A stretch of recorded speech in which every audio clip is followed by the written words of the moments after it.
We Guard presents कौन जीत रहा है, co powered by Sensodyne and Vimal. बोलो जुबां केसरी। मोहन सरकार ने अपने 6 माह का रिपोर्ट कार्ड जारी किया है। सरकार ने बताया है कि उन्होंने 6 माह में क्या किया, क्या सरकार की उपलब्धि रही और क्या विकास के काम हुए।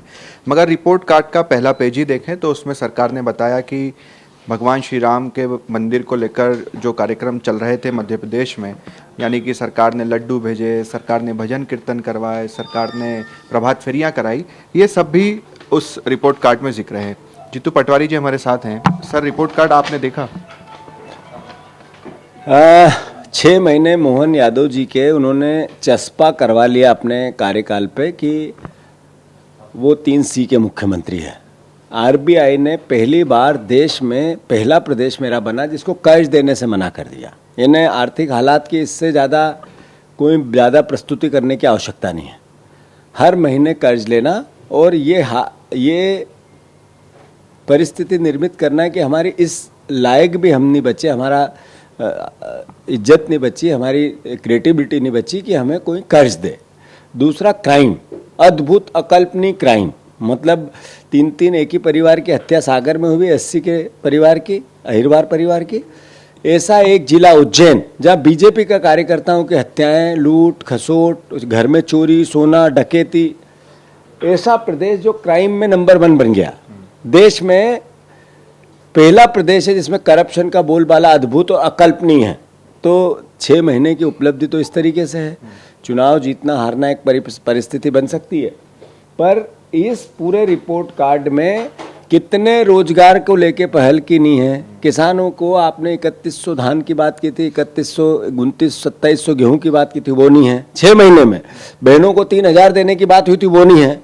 आपने 450 के गैस सिलेंडर की बात की थी, वो नहीं है। ये 6 महीने का सरकार का रिपोर्ट कार्ड है। इसमें वो वचन पत्र रामायण और गीता जैसे जिसमें मुख्यमंत्री ने कहा था, वो नहीं है। मैं मानता हूं अब शिवराज जी देश के कृषि मंत्री बने हैं, इसी प्रदेश के मुख्यमंत्री थे, उन्होंने उनके नाम पे वोट लिए थे। अब किसानों के 3000 गेहूं के दाम और 3100 धान के दाम तो करे, नहीं तो कृषि मंत्री बनने के बाद भी अगर नहीं करे, यानी ये तो हद दर्जे की वादा खिलाफी है प्रदेश के किसानों के साथ, प्रदेश के आम जन के साथ। बीजेपी का 6 महीने अंधकार और भयंकर भयावह तकलीफ के थे।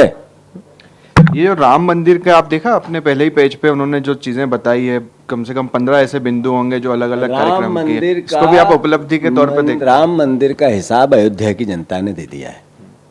अब मैं मानता हूँ उससे ज़्यादा किसी को कुछ बोलने चालने की आवश्यकता नहीं है। जिन्होंने ये कहा था हम जो राम को लाए हैं, भगवान को लाने वाले इन लोगों को सजा वहाँ से मिलना चालू है। मध्य प्रदेश में थोड़ी मैं मानता हूँ कि शायद हम में कमी होगी या जनता को आभास नहीं हुआ होगा। आने वाले समय में इनको जो भगवान से बड़े होने लगे इनको ठीक किया जाएगा। सरकार एयर एम्बुलेंस को लेकर काफ़ी उसका प्रचार प्रसार कर रही है कि बेहतर कार्य कर रही है।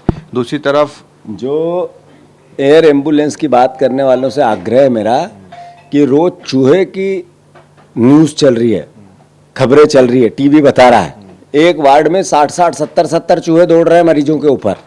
वो चूहे लाशें खा रहे हैं। चूहे जो जमीन पे एम्बुलेंस चलती है, अच्छी बात है कि एयर एम्बुलेंस चालू है, उसकी कोई नकारात्मकता नहीं, पर इनका भी ध्यान रखें, गरीबों को जो काम आती है। चलिए, जीतू पटवारी हमसे बातचीत कर रहे थे और स्पष्ट तौर पर कह रहे हैं कि जनता को जो जवाब देना था प्रभु श्री राम को लेकर वो अयोध्या में दे चुकी है। कैमरा पर्सन मुकेश के साथ Shubham Gupta, TV9 Bharatvarsh, Bhopal. V Guard presents कौन जीत रहा है, co powered by Sensodyne and Vimal. बोलो जुबां केसरी।